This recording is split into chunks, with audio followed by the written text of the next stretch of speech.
So Shane Van Gisbergen got it done again at the Chicago Street Course in the NASCAR Cup Series on Sunday and got an incredible accomplishment as well. Not only did SBG win the Grand Park 165 on the streets of Chicago, he also won the Xfinity Series race and swept the weekend from the pole position in both races. The New Zealander took the checkered flag when it was under caution due to Cody Ware crashing into the turn 6 tire barrier as Van Gisbergen was moving through turn 12 on the next and final lap. With the win, SBG equaled Kyle Busch's sweep of both the Cup and Xfinity races from the pole when Busch did that at the Indianapolis Motor Speedway in July of 2016. No other drivers had done what Busch and Van Gisbergen did by winning races for the pole and Xfinity and Cup on the same weekend. The win in Chicago was also the second win of the year for SBG and the third overall in his career. He also became the winningest board driver in the Cup Series. Here's the three-time Australian Supercars champion talking about how the weekend was for him and more, courtesy of TNT. What an amazing weekend for me. Lucky guy to drive some great cars, and I've thanked Trackhouse, WeatherTech, Chevy, and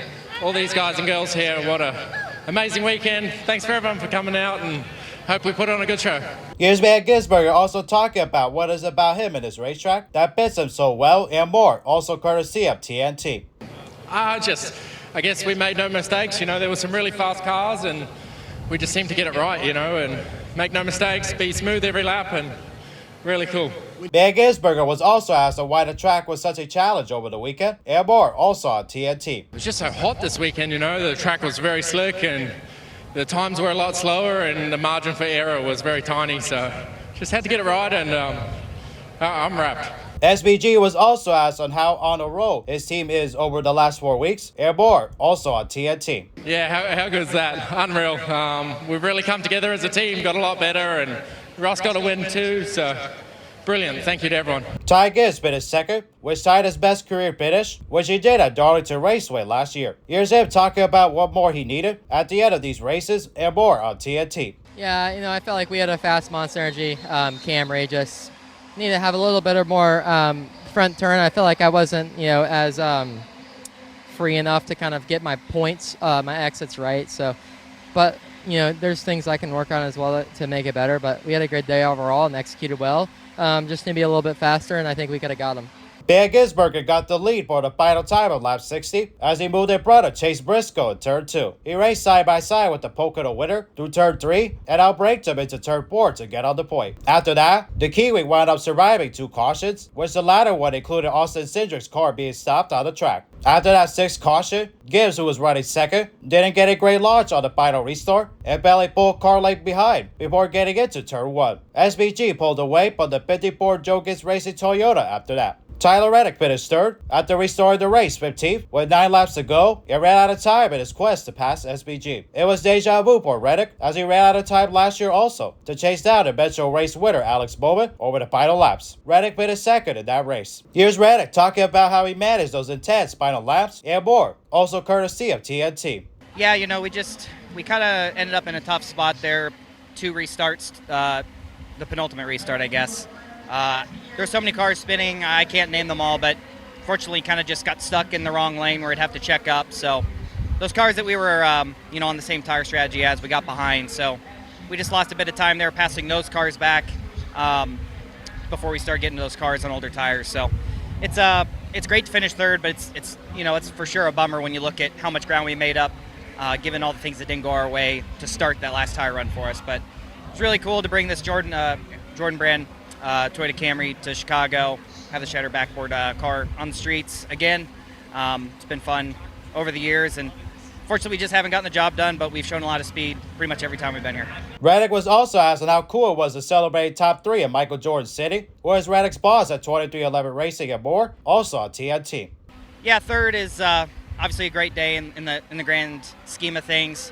A couple weeks ago, it looked like regular season championship was slipped away, and with the day we had today, we're 49 points within the leader. So year's kind of shaping up in the way that last year did. So it feels good these last 2 weeks to put race together when a lot of our competitors haven't been. If we keep this going, we'll have a shot at the regular season championship again. It was a welcome sight. No rain played a factor in the Chicago street race in the third year of the event. However, there was a chance of possible thunderstorms. As the race was almost finished, fog and storm clouds started showing up in the north, but the rain didn't come until after the race was over. Denny Hamlin finished fourth after he started the race from the rear of the field, as he barely got any practice due to blowing an engine there. Hamlin was low on fuel towards the end of the race. Here's Hamlin talking about how he was also able to run that long on a tank of fuel and more, also courtesy of TNT. Well, I was really saving the entire run and still being able to run really good lap time. So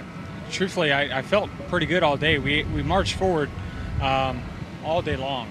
So car had pace in it. That's key to getting a good finish. But beyond that, once I was able to get towards the front, I could save and take it easy on the tires. So I would love to have been on equal tires just to see like how far off I am from those front two guys, but it just didn't seem like that much. Here's more from Hamlin if he got a great view of the chaos in the final stint of the race, and more also on TNT. No, for once it was actually behind me, so it's not really a normal thing on these type tracks, but got to give great credit to this whole Chris Gale Progressive Toyota team. Just obviously yesterday went really rough, just not one of those days that we needed, and today we bounced back and execute good. One of the first green races where we didn't have any issues on a road course, so this is the kind of finish and the kind of pace that we can have when we don't have incidences. Kyle Busch finished fifth after rebounding from a spin earlier in the race. Here's Busch talking about how rough it was out there and more on TNT.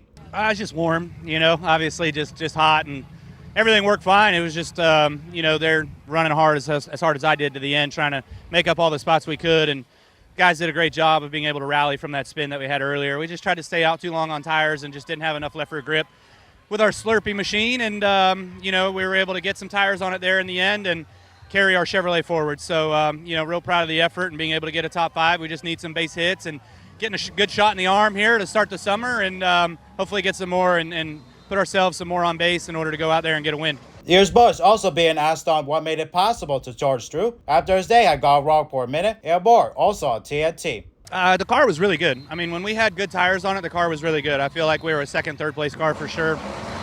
So having that and being able to drive forward and being able to put other drivers in a vulnerable position on brakes or in corners at particular moments to be able to make passes, so that was always really good. But, if anybody's looking for some Slurpees, I know we all love Slurpees in America, so 7-11, July 11th is coming up real soon.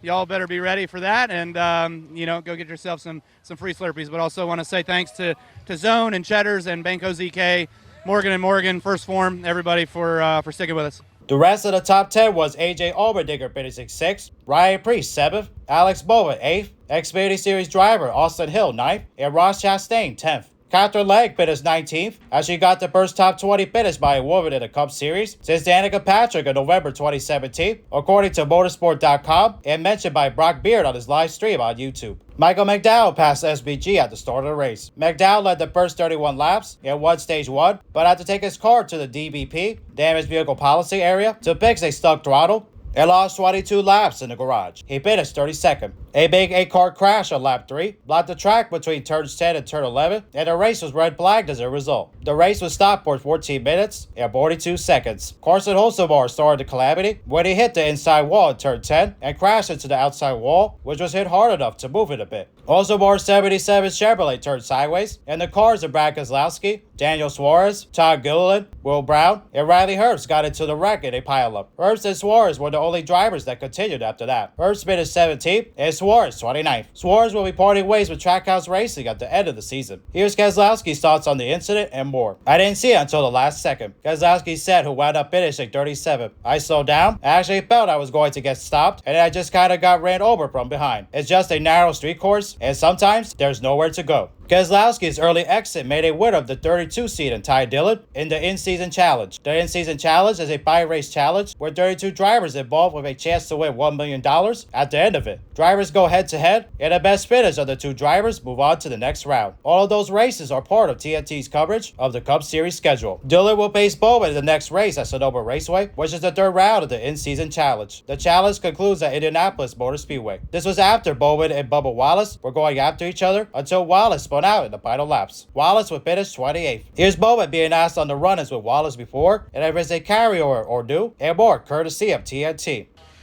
I don't know. I didn't really expect it when I passed him and we got into 12 and he just shipped me and he ran me in the fence into 1, ran me in the fence off of 2, and then like he's just not clear, right? Like I don't have anywhere to go. We're going straight and we just get hooked together and he ends up crashing. So yeah, I didn't really feel like it was necessary, but yeah, all in all, a hard fought day for our Ally 48. Killed both of us, killed his day, and we were going forward until we got all that damage. So yeah, I guess the in-season tournament is more important than I expected, but yeah, one of those deals. Bowman also talked about if he thinks the incident with Wallace was a result of the $1 million on the line in the in-season tournament and more, also on TNT. Yeah, I don't really know. Like, I don't know if that's worth driving in the corner and clearing the guy out and then driving him into the fence and doing all the things that happened there. Like, in the next-gen cars, like, once you get hooked together, you're, like, stuck bouncing off each other, like, pinballing back and forth. So, yeah, hurt both of us a lot. I don't really know that it wasn't on my mind at the time, but maybe it's hard to say what was on his mind. John Hunter Nemechek finished 15th, with Chase Elliott finishing behind Nemechek at 16th. The driver of the 9 Hendrick Motorsports Chevrolet was eliminated from the in-season challenge. Nemechek will go up against his Legacy Motor Club teammate, Eric Jones, who eliminated Ricky Stenhouse Jr. after Stenhouse hit a tire barrier. Priest, who was 7th, eliminated Noah Gregson, who finished 30th. He'll go up against Reddick, who took down Holstenbar. Gibbs finished ahead of Allmendinger, and will go up against Zane Smith at Sonoma. Smith finished 14th on the day, and knocked out 18th place Chris Buescher, who ran the majority of the race with an engine down on power. Other notable finishes included Joey Logano finishing 11th, Ryan Blaney 12th, Kyle Larson 13th, Christopher Bell 24th, Josh Berry 34th, and William Byron, who was 40th after he was out of the race with a broken clutch after 1 lap. Former NBA star and MVP, Chicago native Derrick Rose, who also played for his hometown Bulls, gave the command to start engines at the Chicago street race as well. Congratulations to Shane Van Gisbergen winning at the streets of Chicago. What an incredible win for him there especially. Chicago's become his playground, as he finds a way to continue to be dominant and win a lot of races at that track. I talked about his very first win in 2023, which was very well documented there especially, and I'll leave that video in the description. Because of the fact he was an unknown there that year, he was still racing in supercars in Australia, and plus of the fact he was an unknown driver there in NASCAR, nobody knew who he was, and for him to be able to show up the way he did there especially, shout out to Justin Marks and Trackhouse for giving him the opportunity. Because of the fact with that win, he ended up becoming a multi driver in the Xfinity Series in 2024 last year, and for him to now be a 3-time winner of the Cup Series, pretty incredible story there, especially for SVG and all that, especially now that he's got 2 wins this year, and he's into the playoffs and all that, especially, so definitely it's a pretty cool story for him to be able to accomplish this, especially, even though last year he could have had a chance to win, had he gotten non-balled and he crashed there, especially with that incident he had with Chase Briscoe there in that race, but definitely it was a nice bounce back for him this year, because of the fact that it's a pretty cool track there in Chicago there, especially. It's pretty cool that SVG gets to show his dominance on these type of tracks, especially. So definitely pretty cool for him there, especially. So yeah, it's nice to be able to see the Cup Series back there in Chicago, there at the streets there, especially. But the fact is, their future is unknown as far as racing there is concerned, because there's talks about possibility of the Cup Series going back to Chicagoland Speedway or having a street race there in San Diego. So that would be sad to see this race go, but 3 years has been an incredible run. But obviously the loss of McDonald's, that was a big deal, especially because of the fact they were one of the founding partners of the street race there. And because of the fact that McDonald's is also headquartered in Chicago. So the fact that that was a big loss there for that track, but still the race went on and all that. It was nice to be able to see the race run finally under the dry. No rain there, especially interrupting it or delaying it and all that. That was a finally good dig there, especially because of the fact that the first 2 races there were delayed because of rain, and short as well because of impending darkness. So definitely it was nice to be able to see the race run in full and complete there as well without any interruptions, even though there was fog coming in later and the rain came after the race. But definitely it was nice to be able to see that kind of change, especially because of the fact if it is the final time that the Cup Series is racing there on the streets of Chicago, it's nice for it to be able to end and race under a complete circumstance there, especially. So definitely that's a pretty cool thing there, especially. But yeah, what a race, like I said. So definitely pretty cool that it came back, especially to be able to see the Cup Series race on the streets of Chicago. Definitely a unique race. That's why I wanted to keep talking about it, because of the fact that it's the only street race on the Cup Series schedule. So definitely that's pretty cool there, especially. But yeah, I wanted to also talk about TNT coming back. Yeah, TNT came back to NASCAR in the previous race at Atlanta. So definitely it was pretty cool to be able to see TNT back in NASCAR since they hadn't aired a race with NASCAR since 2014. And Adam Alexander was part of that booth there as well, with Kyle Petty and Wally Dallenbach Jr. And Marty Snyder was on pit road then as well. Those are the only two guys, Marty Snyder and Adam Alexander, that were part of that TNT broadcast the last time they were airing NASCAR. So that was pretty cool that they came back. And obviously Adam Alexander's with the booth with Dale Earnhardt Jr. and Steve Letarte, which is the same booth for when they were doing the Amazon Prime Video races. So definitely for them to be able to have more than 5 races, definitely was good that they got to be on TNT this time as well. So and it's a good booth, so it's good to be able to see them continue to do the races until the end of the TNT run. But the booth will never be what it was back when it was in its prime and all that, especially when it was airing along with NBC back when the first time they aired NASCAR from 2001 to 2006. That original contract there, especially with Alan Bestwick and Benny Parsons and the aforementioned Wally Dallenbach Jr. That booth was a legendary booth. Obviously, it wasn't the same once Bill Weber took over because Bill Weber was better as a pit reporter, but he was okay in the booth. But that booth of Bestwick, Dallenbach, and Parsons will never be topped as far as the history of TNT with NASCAR. That was just a great booth, and Alan Bestwick is a legend as far as broadcasting is concerned. So that's how great they were there, especially. But obviously, this booth isn't that bad, even though I'm not a fan of Adam Alexander. But Steve Letarte and Dale Jr. do a great job, especially Jr. with his enthusiasm and all that. So it's great that he's still in the booth, especially for this entire run with TNT and Amazon Prime. So definitely that's pretty cool there, especially. And they got a great group there, especially as well as there with the studio team with Shannon Spake and Jamie McMurray and Parker Klickerman, especially two of those guys being with the CW there as well, as they're in the booth with Adam Alexander whenever they do the Xfinity races for the most part. So yeah, it's a good team there, especially with Danielle Trotta still being part of it. This time she's on pit road because of the fact that Shannon Spake is the co-host there on the NASCAR Nation team, as what they're calling it, as far as the pre-race and post-race teams. So that's a pretty cool thing there, especially. But yeah, it's also cool that Mamba Smith is there. I had no idea he was there, especially because of the fact that he wasn't on pit road during the races, except with the in-season tournament part. But I saw that he was there, especially after the races as well. He's a pretty good analyst there, especially on pit road, especially when he does some pit road stuff with Fox with the Chrysler Truck Series. It has appeared on several podcasts with Mark Martin and Jeff Burton called Mark Mamba and the Mayor, as well as he's also co-host on Kevin Harvick's Happy Hour podcast with Kevin Harvick and Caleb Binsey there. So he's been a big part of the sport there as well. So that was a pretty cool addition to the TNT team there, especially. So yeah, that's a pretty cool thing there, especially. But yeah, it was also cool to see America's crew chief Larry McGriddles and Jeff Bird also covering the race as they were on the alternate broadcast on True TV, as they were focusing on the in-season challenge as well as the race. And it was also pretty cool to see Alan Kavada back on pit road there as well, on TV as well. But yeah, it's an interesting broadcast, even though it's not going to be at the level that Amazon Prime Video did, especially because the fact is a cable channel and all that. It's obviously not going to provide the same level of quality broadcast that a streaming service would have. But definitely was pretty cool that they had a long post-race show, especially. You don't see that with the regular Fox and NBC broadcast, especially if there's another event going on. With TNT, there's not a lot of things going on as far as sports, especially since they lost the rights to the NBA, especially there, inside the NBA. Even though that's going to ESPN with Shaquille O'Neal, Kenny Smith, Ernie Johnson, and especially there with Charles Barkley. So, but yeah, obviously this partnership there with NASCAR be able to fill that void, especially over the course of the summer. So definitely is a pretty interesting partnership. Obviously, it is what it is there, especially. But yeah, that's a pretty cool thing there, especially there as well. But yeah, speaking of TNT with the in-season challenge thing, it's definitely interesting, even though it is a bit of a gimmick. But obviously, they're trying to do what the NBA is doing with the in-season tournament and what soccer has done so many years, especially with in-season tournaments in that sport as well. So obviously, they want to add more meaning to the regular season for drivers to be able to compete for a chance to win $1 million, which is cool. But definitely NASCAR doesn't need to be adding so many gimmicks, especially because of the fact they have the playoffs and now the in-season tournament. But it's a cool concept, but it is what it is there, especially. But yeah, it's a pretty cool thing, especially to be able to have drivers be able to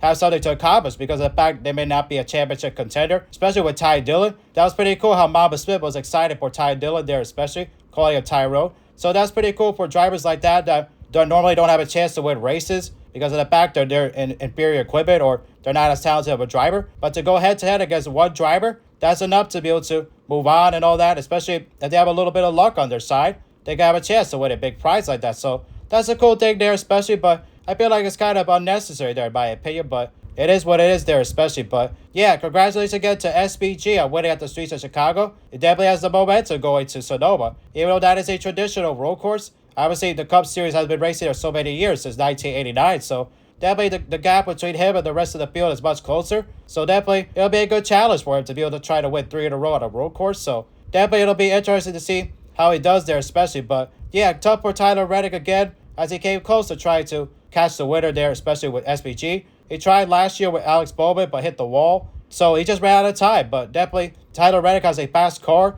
And definitely I think he's got a chance to win. Especially I think he will win at some point. Especially Ty Gibbs. He's been running fast lately there as well with JGR there especially. So he'll get a chance to be able to win at some point there as well. So definitely that'll be pretty cool. But yeah, like I said, congratulations again to SVG on winning there in Chicago. So definitely that's his playground, like I said. So definitely pretty cool. Anyways, hope you guys enjoyed. Don't forget to leave a like. And if you are brand new, subscribe. And we'll see you guys in the next video. Peace.